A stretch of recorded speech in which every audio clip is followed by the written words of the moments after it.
Nós hoje vamos ter de assistir o professor Gustavo Arantes Rosa Maciel,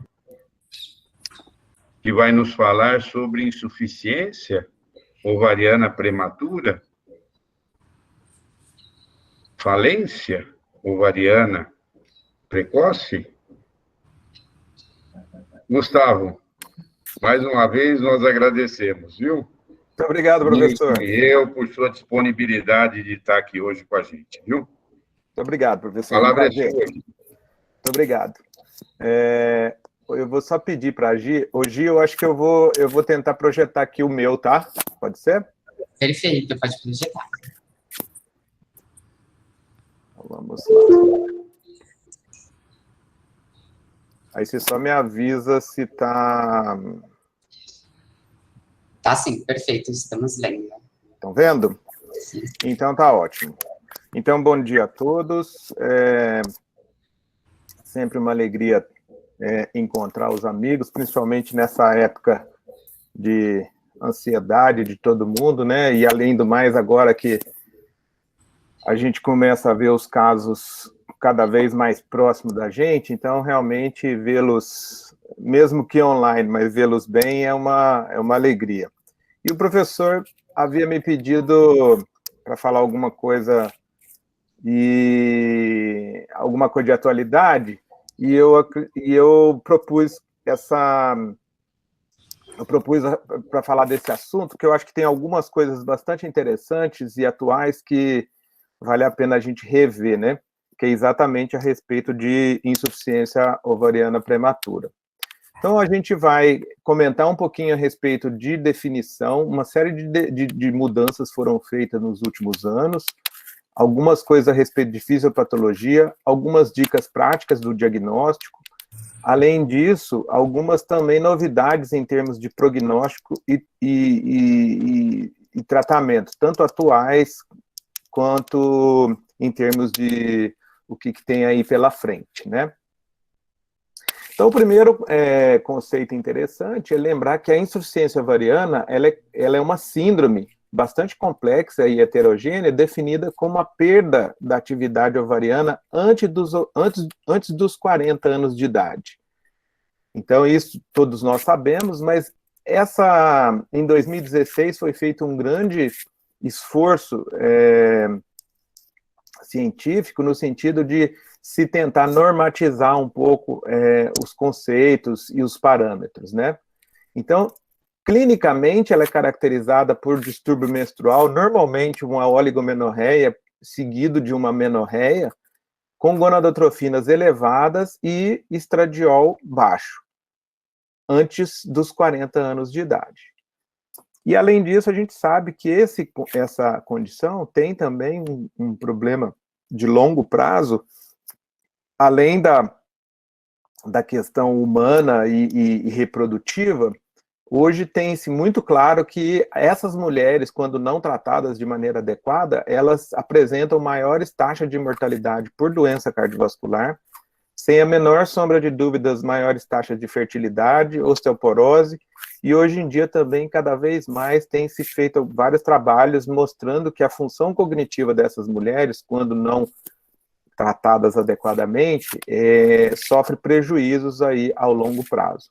Então, é uma coisa importante que a gente tenha a ideia de fazer uma identificação e um tratamento adequado dessa condição nos momentos apropriados, né?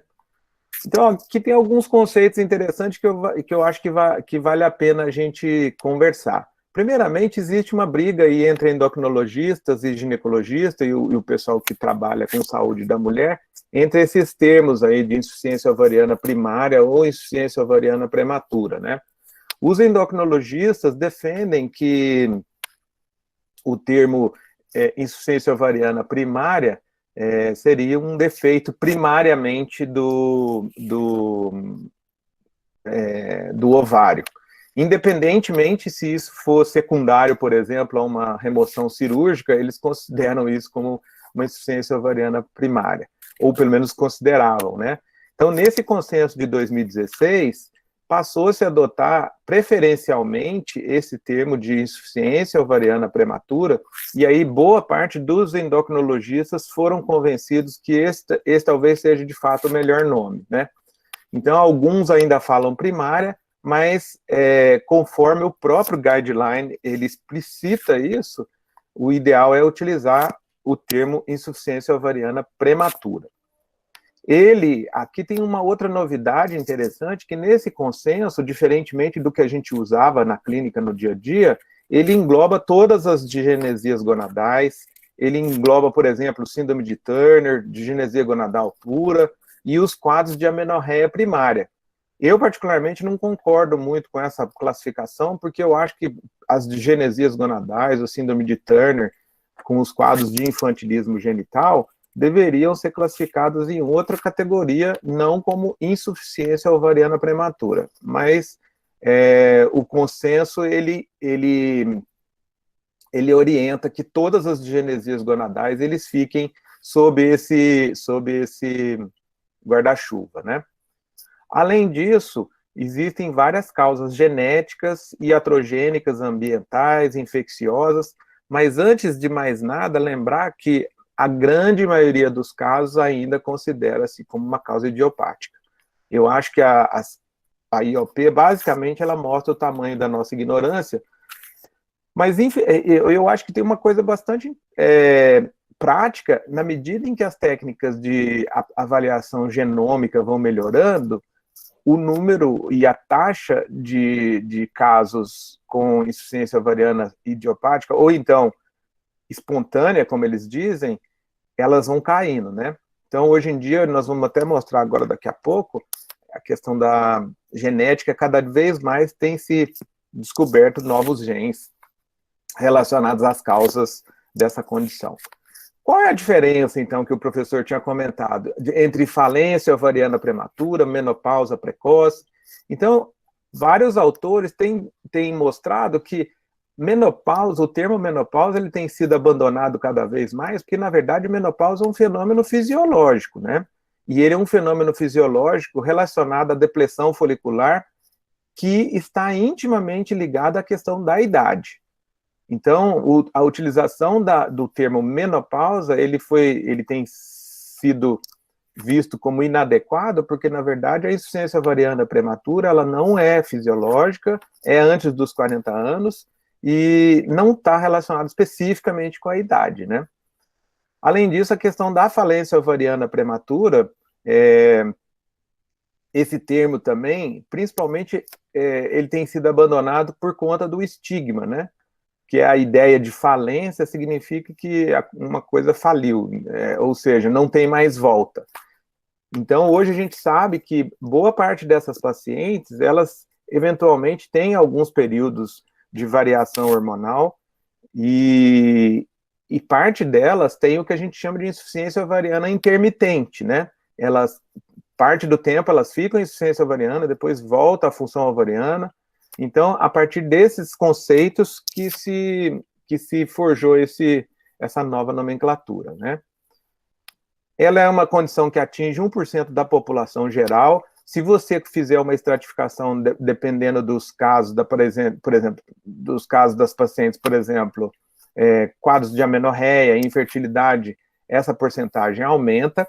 De 50% a 90% dos casos ela é idiopática, como eu havia dito, e cerca de 25% desses casos, essas mulheres, de alguma maneira, retomam algum grau de função ovariana ao longo do tempo. Então, é por isso, esse é um dos fatos que nos faz, de fato, concordar com essa nova nomenclatura. Nós também sabemos que cerca de 5% a 10% delas podem engravidar com ou sem tratamento, mas, acima de tudo, nós sabemos que tem um impacto físico e emocional extremamente importante na vida da mulher, né? Tem um impacto econômico e reprodutivo também, que eles acabam sendo um marco muito negativo na vida dessas mulheres que experimentam essa condição. Então, agora, com relação à etiologia, nós temos dois tipos de mecanismos que explicam a insuficiência ovariana prematura. uma por depressão folicular e a outra por disfunção folicular. Então, ainda lembrar que a maioria dos casos a gente não consegue identificar uma causa, e existem variações de apresentações desses casos, né? Vinculados a síndromes, como, por exemplo, a própria síndrome de Turner, algumas alterações de genes únicos e aquelas pacientes em que você procura e não consegue encontrar uma causa específica. O fato, como eu disse para vocês, com o progresso dessas plataformas genômicas, cada dia mais nós temos conseguido identificar genes e outras condições genéticas ligados à insuficiência ovariana prematura. Ano passado, nós fizemos uma publicação em conjunto com um grupo grande, um pessoal da Unicamp, um pessoal aqui da endocrinologia, capitaneado pela professora Berenice, em que a gente fez o estudo de várias mulheres com insuficiência ovariana prematura, utilizando sequenciamento de larga escala. Então, a gente fez essa técnica de NGS, né? A gente utilizou essa técnica chamada TMPS, basicamente em que você consegue fazer um sequenciamento maciço de muitos genes, por volta de 22 mil genes, simultaneamente, e nós publicamos, foram descobertas 24 novas mutações que foram descritas nesse trabalho. Então, assim, alguns genes que nunca tinham sido descritos como causas de insuficiência ovariana prematura, e alguns genes com novas mutações que também não haviam sido descritas. E aí a gente fez uma separação básica aqui por processos, né? Então, boa parte dos genes estavam relacionados à questão do desenvolvimento ovariano. Então, uma série de genes que estão relacionados, por exemplo, com a formação dos oócitos, formação do ovário em si, vários deles relacionados a reparo de DNA e processos de meiose, vários deles relacionados à questão da montagem do cromossomo, né? E também vários deles relacionados com metabolismo. Então, foi uma série de genes. Hoje em dia, a gente ainda está muito em nível de pesquisa na busca desses genes, né? A gente tem tentado fazer alguns painéis para se investigar causas de insuficiência ovariana prematura. E esse aqui, o pessoal da terça-feira do Centro de Reprodução me mandou hoje de manhã, em março, acabou de ser publicado, novos mecanismos relacionados à insuficiência ovariana prematura. Esse artigo, ele mostra um aspecto bastante inovador, porque, na verdade, ele avaliou alterações epigenéticas ligadas ao silenciamento do telômero, né? Na verdade, ao encurtamento do telômero. O telômero é aquela pontinha do cromossomo, e na medida em que a pessoa envelhece, ou então que a célula envelhece, ele vai ficando mais curto. Então, esse pessoal demonstrou que existem alguns mecanismos que não estão relacionados com a sequência de DNA, mas sim com o controle desses genes e o controle desse telômero, e que ele, de alguma maneira, ele leva a um encurtamento precoce desse telômero, e isso está relacionado com insuficiência ovariana prematura. Então, de uma certa forma, demonstrando que essas pacientes, elas entrariam aí num processo de senescência precoce na medida em que elas têm esse problema, né? Então, essas são algumas novidades. Então, pensando em termos de mecanismos, né? O primeiro mecanismo e o mais comum é o mecanismo de depressão folicular, ou seja, não há folículos no ovário. Então, por algum motivo, ou essa paciente ela já nasceu com uma quantidade inicial baixa, ou ela teve um processo de gasto acelerado desses folículos primordiais que entraram em fase de crescimento e, posteriormente, entraram em apoptose e atresia, né? Se, eventualmente, houver algum outro fator, por exemplo, que agrida esses folículos, como, por exemplo, doenças autoimunes, ou então alterações ambientais, como, por exemplo, o próprio cigarro, ele entra aí como fatores de destruição folicular. Aqui é um desenhinho que ele mostra mais ou menos como é que funciona, né, hormonalmente falando. Então, hormonalmente falando, você vai ter uma perda folicular mais cedo e, basicamente, os níveis de FSH vão aumentar, os níveis de gonadotrofina vão aumentar e os níveis de hormônio antimileriano, que são um reflexo da reserva ovariana, eles vão cair mais precocemente quando relacionado a esses mecanismos de depressão folicular. As causas são as mais diferentes, né? Síndrome de Turner, idiopática, iatrogênica, exposição ambiental, que também está muito em voga atualmente, e esteroides anabolizantes, que a gente tem visto aí no dia a dia, principalmente com esse uso indiscriminado de esteroide anabolizante para fins recreativos. Existem alguns casos em que você basicamente tem destruição folicular e acaba levando a paciente à insuficiência ovariana prematura. O outro caso é o caso de disfunção folicular. Esses casos são casos mais raros, mas basicamente o que você vê são alterações, elevações no FSH, elevações das gonadotrofinas, mas quando você faz ultrassom, você consegue encontrar uma série de folículos ainda dentro do ovário. Então, na verdade, isso ocorre porque você tem essa disfunção folicular e, habitualmente, por mutações nos receptores de gonadotrofinas ou naqueles outros receptores que estão relacionados ao próprio processo de receptividade hormonal ali dentro do ovário, né? E também alguns tipos de deficiências enzimáticas, como deficiência de 17,20-liase, de aromatase e 17-hidroxilase. Então, como eu disse, são casos mais raros, mas é importante que quando a gente for fazer a avaliação dessas pacientes, além de um exame de FSH e LH e eventualmente AMH, você tem a possibilidade de fazer um ultrassom para avaliar se ela tem folículos naquele ovário. Então, agora partindo um pouco para o diagnóstico, então o primeiro dado importante é a questão da história clínica, né? Então, lembrar que essa paciente habitualmente começa com quadros de anovulação crônica, os ciclos vão se tornando mais longos, posteriormente ela acaba entrando num quadro de amenorreia secundária e, eventualmente, começa com sintomas vasomotores, alteração de trofismo vaginal, alteração de sono e infertilidade.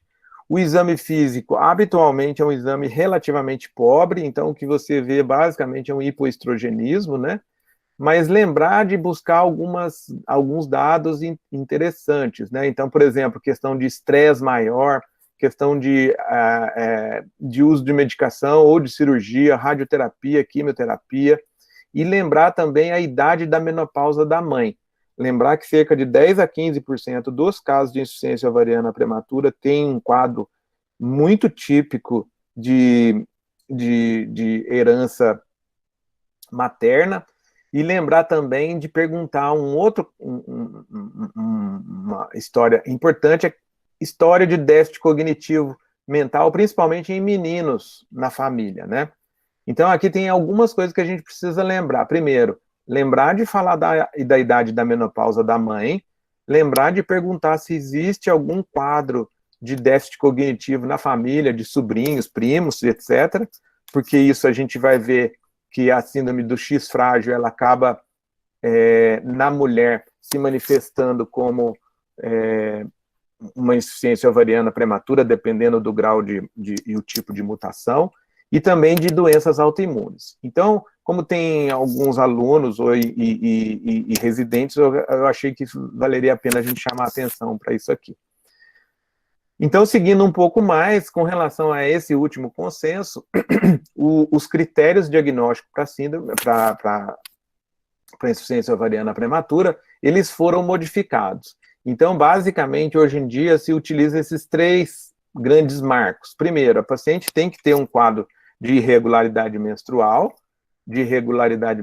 tipo oligomenorreia, ou então de ciclos longos, ou amenorreia, por pelo menos 4 meses, e o corte de FSH modificou. Antigamente a gente utilizava o corte de 30, 40, e atualmente passou para 25, acessado em 2 ocasiões, com 4 semanas no mínimo de intervalo.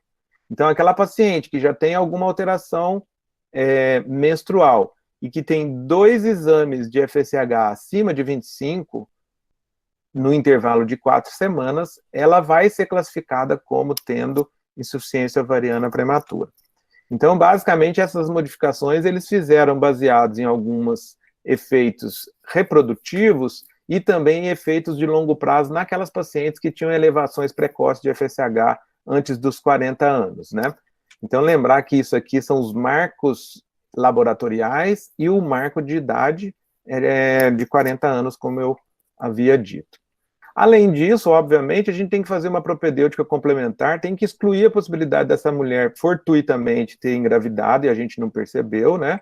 Avaliar também se ela tem alguma alteração da tireoide, principalmente pedir anticorpos antitireoide para ver se ela tem uma manifestação de autoimunidade. Prolactina a gente sempre pede para avaliar pacientes com irregularidade menstrual.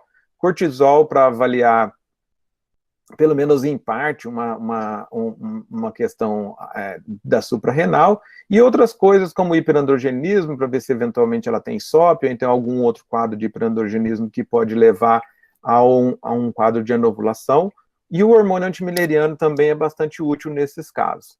Acima de tudo, se eventualmente a paciente ela teve o diagnóstico, vale muito a pena a gente fazer uma avaliação pormenorizada do risco cardiovascular dessa paciente, a partir do momento em que você sabe que, ao longo do tempo, essa paciente tem mais risco que a média da população por conta da deficiência estrogênica, né? E aí, aqui um outro quadrinho de outros exames que a gente pede. A gente habitualmente pede cariótipo por banda G. Se eventualmente essa paciente tem desejo reprodutivo, mesmo que pequeno, mesmo que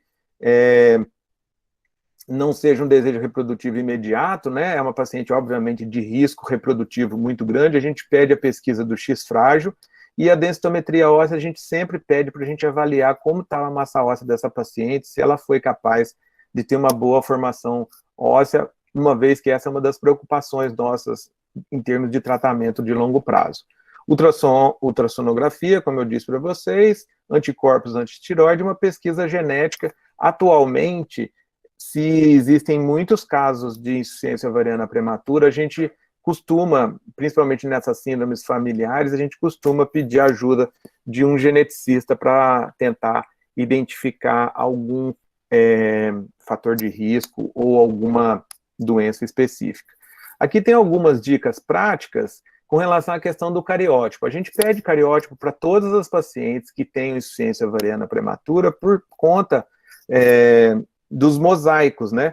Muitas e muitas vezes a paciente ou tem algumas alterações complexas, ou tem algumas alterações cromossômicas importantes, mas muitas vezes ela tem o que a gente chama de mosaico, ou seja, parte da linhagem celular dessa paciente é normal, 46XX, e parte delas pode ser, por exemplo, um mosaico de Turner, 45X.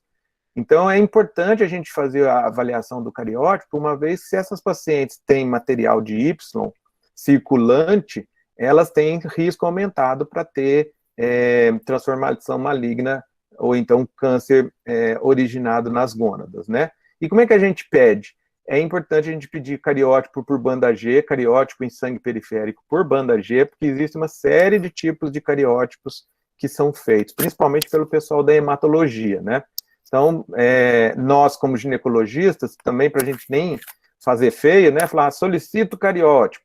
Então, é importante a gente falar que é cariótipo por banda G, que é aquele típico que a gente habitualmente encontra. O prazo típico de resultado é de 11 a 15 dias, porque essas células têm que ser colocadas em cultura, têm que crescer, então, por isso, demora um pouquinho mais. O exame do X frágil, aquilo que eu falei para vocês, a gente que mexe com a área de endocrinologia reprodutiva, a gente sempre pede, principalmente naquelas pacientes que têm desejo reprodutivo, então a gente pede pesquisa molecular de X frágil ou de FMR1, que é o nome do gene, né? E o prazo típico é 14 dias. O X frágil nada mais é do que uma mutação diferente em que ele tem repetições de C e G na área do promotor desse gene aqui, que é o FMR1. Esse gene foi nominado assim porque ele é um dos principais causas de retardo mental em meninos. Então, o pessoal da pediatria, o pessoal da genética, pede esse exame quase que igual a gente pede Papa Nicolau, né? Porque, na verdade, é como se fosse o primeiro e mais frequente, a primeira e mais frequente causa de retardo mental em meninos, de déficit cognitivo, né? Então, basicamente, a gente pergunta aquilo na anamnese e se, eventualmente, essa paciente tem desejo reprodutivo, a gente faz a pesquisa. E como é que a gente interpreta isso? Então, ele vai vir, não é uma mutação específica. Em geral, o resultado vem, ele é bastante explicativo, mas só para a gente lembrar que o número normal é um número menor que 50 repetições de C e G nessa área promotora desse gene FMR1. Entre 50 e 200 repetições, você tem a pré-mutação, que é exatamente isso que a gente procura. Na mulher, a pré-mutação, ela está associada à insuficiência ovariana prematura como único sintoma, ou então como única manifestação. Acima de 200 repetições, a pessoa tem a síndrome completa, e aí ela tem uma série de outras alterações cognitivas, mas muito mais frequentes nos homens, né? Isso aqui, só para terminar de explicar rapidamente, a gente sempre pede isso, porque, na verdade, o que acontece? Na medida em que as gerações se passam, você tem uma tendência de ampliação desse número de repetições. Então, se a paciente ela tem uma pré-mutação, e o marido, às vezes, tem também uma pré-mutação, o filho ele tem a possibilidade real de ter a mutação completa e ter uma alteração cognitiva mais séria.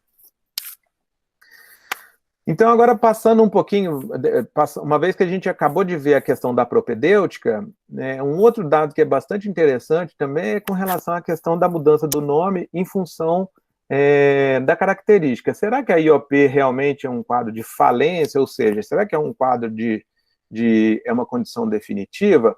Então, tem uma série tem uns estudos franceses que mostraram algumas coisas muito interessantes. Cerca de 25% das pacientes apresentam algum retorno de função gonadal. Então, como eu disse anteriormente também, 5 a 10% delas engravidam mesmo que espontaneamente. Então, esses autores, eles mostraram basicamente que boa parte dessas pacientes voltam a falar, mas então que condição estranha que é essa, na verdade, que você pode voltar a ter função normal? Normalmente elas voltam a ter alguma função ovariana. Então, em termos de, por exemplo, de fertilidade, isso fica bastante comprometido, mas em termos de aporte de estrogênio, nem sempre elas, vamos dizer assim, ficam completamente sem estrogênio.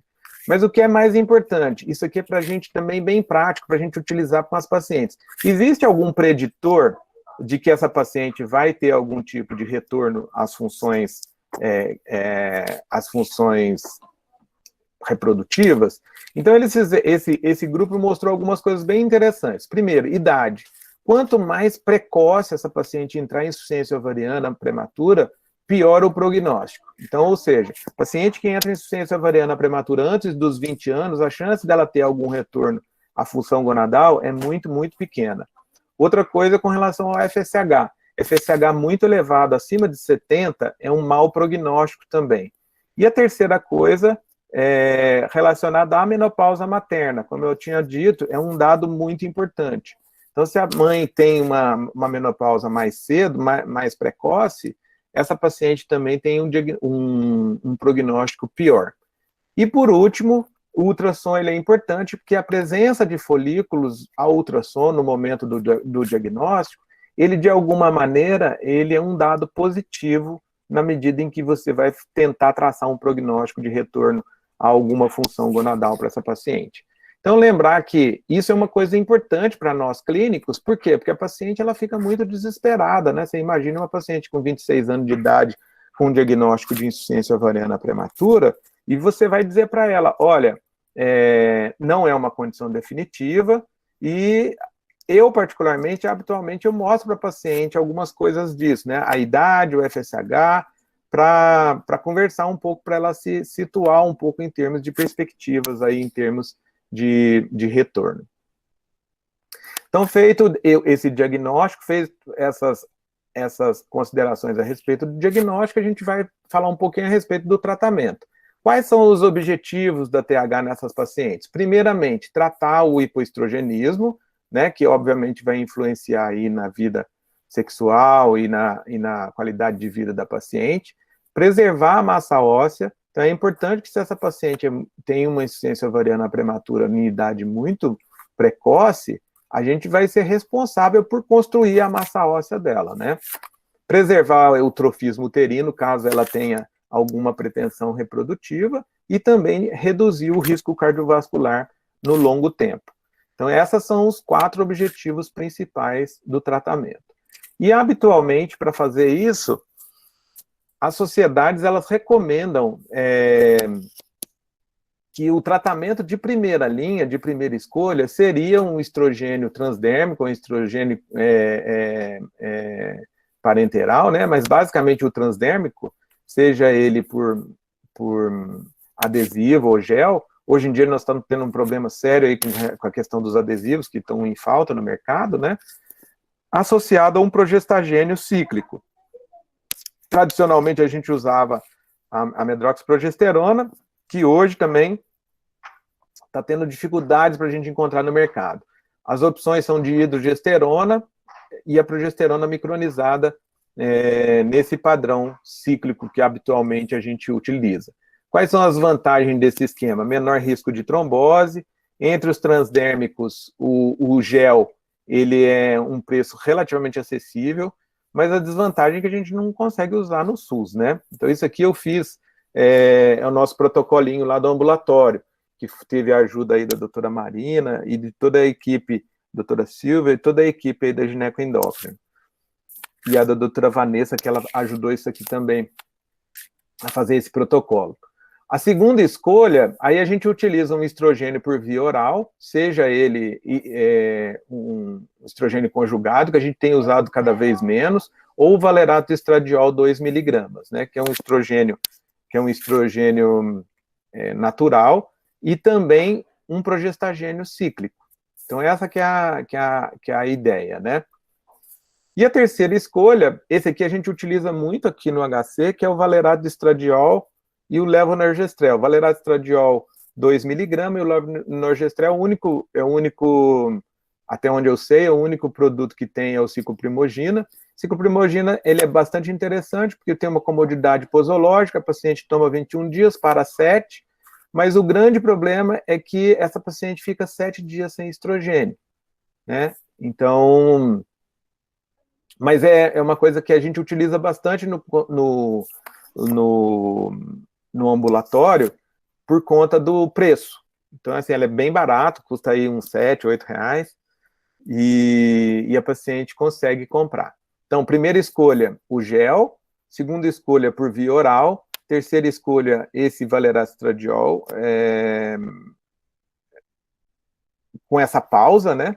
E se eventualmente você não tem a possibilidade de ter acesso a essas coisas, você pode eventualmente até usar mesmo o contraceptivo oral combinado. Então, aqui tem um dado importante que entre não utilizar nada e utilizar um contraceptivo oral combinado, quem usa o contraceptivo tem maiores benefícios, mas existem coisas melhores, ou seja, se você der um estrogênio natural, estrogênio que não seja etinil estradiol, essa paciente tem maior ganho de massa óssea e a longo prazo ela tem maiores benefícios. Então, basicamente, se você não tem nenhum tipo de opção, você pode dar pílula paciente, mas lembrar que a ação, ela tem uma ação negativa na massa óssea quando comparado com estrogênios ou naturais ou estrogênios que não sejam etinil estradiol. E aí, ano passado, na Comissão Nacional Especializada de Ginecoendócrino, a gente soltou esse artigo que está disponível na RBGO gratuitamente e que a gente fala todos os detalhes desse tratamento. Eu recomendo fortemente que vocês acessem, é grátis, e esse aqui é um trabalho que a gente fez na nossa comissão e que a gente tem feito vários desses pontos de recomendação da sociedade. Então, a gente soltou em agosto do ano passado esse de tratamento hormonal da insuficiência ovariana prematura. Bom, agora, para terminar, a gente vai falar um pouquinho a respeito de fertilidade. Então, lembrar um pouquinho que as pacientes, boa parte dessas pacientes, elas vêm para a gente com uma queixa de desejo reprodutivo, só que muitas e muitas vezes o que a gente percebe é que são pacientes relativamente jovens e que têm reserva ovariana muito comprometida, né? Então, hoje em dia a gente sabe que existem algumas formas crípticas de insuficiência ovariana prematura em que você, apesar de ainda ter o FSH normal, você já tem mais precocemente quadros de fertilidade reduzida. Então, esses autores, eles mostram 4 tipos de passos, né? Então, seria o primeiro normal, com FSH normal, fertilidade normal e menstruação normal.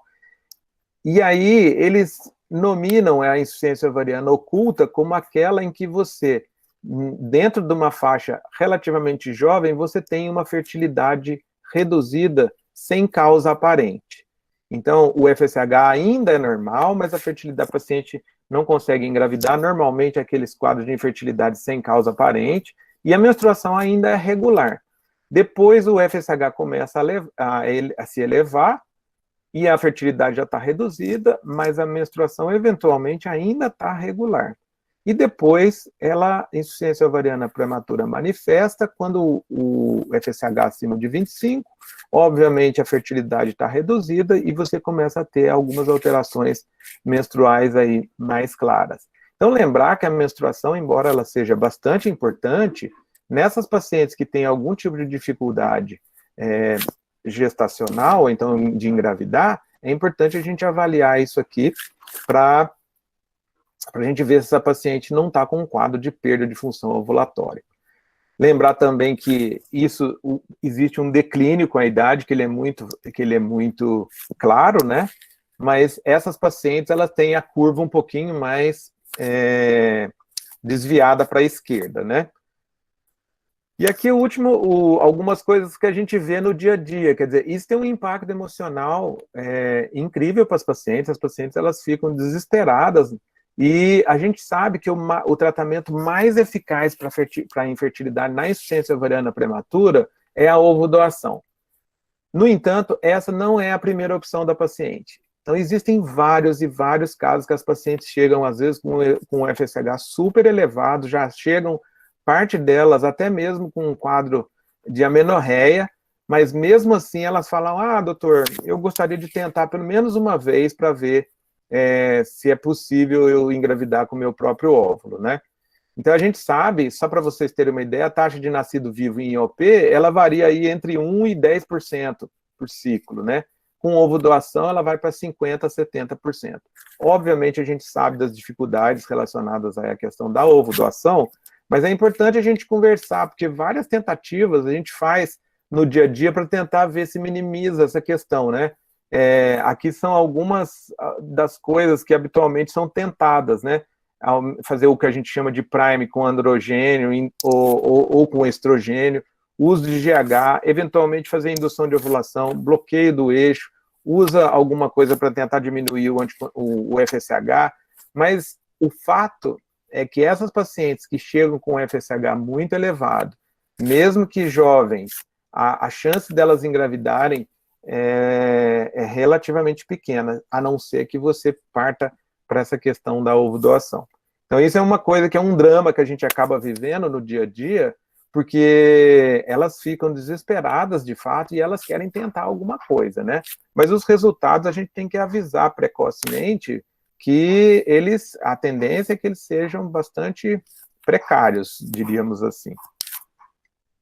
Agora, em termos de perspectivas terapêuticas, principalmente para essas mulheres, esse aqui é uma coisa que eles fizeram e que tem uma grande batalha aí, que é o pessoal tentando ver se aplica isso na clínica, que é o quê? É tentar utilizar o hormônio antimileriano recombinante como um protetor de reserva ovariana, né? Isso aqui, alguns de vocês talvez se lembrem que eu já mostrei, principalmente em casos relacionados, por exemplo, ao uso de quimioterapia para os pacientes. Mas o que ele fez aqui, ele aplicou nas ratinhas, em coisas experimentais, antes dessas ratinhas serem submetidas à quimioterapia, e depois ele percebeu que o hormônio antimileriano, de uma certa forma, bloqueou a ativação desses folículos primordiais e protegeu a reserva ovariana. Na medida em que ele parou de utilizar o hormônio antimileriano, essas ratinhas voltaram a ciclar. Então, isso é uma coisa que está muito em nível de pesquisa, mas que é uma perspectiva. Outra coisa que isso aqui já está mais no dia a dia, não no dia a dia, mas já está na aplicação clínica, foi a técnica criada por esse japonês, que eu já tive até a oportunidade de ver. A gente brinca que o japonês era maior ninja, né? Porque, na verdade, o que ele faz? Nessas pacientes com insuficiência ovariana prematura, ele faz uma esteroscopia, pega parte do tecido ovariano dessa paciente, mesmo sem óvulos, que normalmente essas pacientes, elas ainda têm uma quantidade remanescente de folículos primordiais, ele congela isso e depois ele utiliza um quadro que a gente chama de ativação folicular in vitro. Ele fragmenta aquele material ali e ele submete aquele tecido a uma série de tratamentos bioquímicos in vitro e aqueles folículos primordiais, eles entram em crescimento. E aí depois ele vai lá, aí tem duas técnicas, né? Ou ele vai lá e reimplanta esses folículos no ovário, pelo menos por um tempo, ou eventualmente ele faz até a maturação in vitro desses folículos e depois com posterior FIV. Aí quem vê todo esse ciclo aí fala, não, é impossível, ele não conseguiu. Ele já conseguiu vários casos de gravidez em pacientes com insuficiência ovariana prematura patente por meio dessa técnica, né? Outra técnica também é a maturação oocitária in vitro. Então, uma das coisas que é tentado também, principalmente em pacientes mosaico de Turner, eles fazem estimulação ovariana e aí faz a captação dos oócitos e aproveita todos os oócitos, né? Pega aqueles oócitos maduros e deixa eles congelados, e aqueles oócitos imaturos, eles, de alguma maneira, eles conseguem fazer o que a gente chama de maturação in vitro, ou seja, um tipo de capacitação desse folículo para que ele, eventualmente, ele seja capaz de ser fertilizado, né? Então, isso aí é uma outra tentativa que é feita nessas pacientes, e que já está, vamos dizer assim, naquela transição de experimental para a clínica, né? Embora a gente ainda não tenha tanta disponibilidade disso. Então, essas aqui são as novidades em termos de onde está apontando o futuro, né? Para onde a gente está andando. E, por fim, só para encerrar, lembrar que a insuficiência ovariana prematura é uma condição relativamente frequente e ela é bastante heterogênea, envolve aí um aumento de risco cardiovascular no longo prazo, ele deve ser feito por meio da história clínica e de exames hormonais e de alguns outros exames, e lembrar que a prevenção é possível só em alguns casos, né? Se eventualmente a paciente ela tem um quadro de insuficiência ovariana, ou então perspectiva de insuficiência ovariana iatrogênica, principalmente nos casos de câncer, oferecer para essa paciente os mais variados processos aí de preservação da fertilidade. Então, era mais ou menos isso, eu gostaria de me colocar à disposição para perguntas, e mais uma vez agradecer ao professor Baracá pelo convite aí. Gustavo, parabéns, viu? Excelente apresentação. Obrigado, professor. Bem atual também, viu?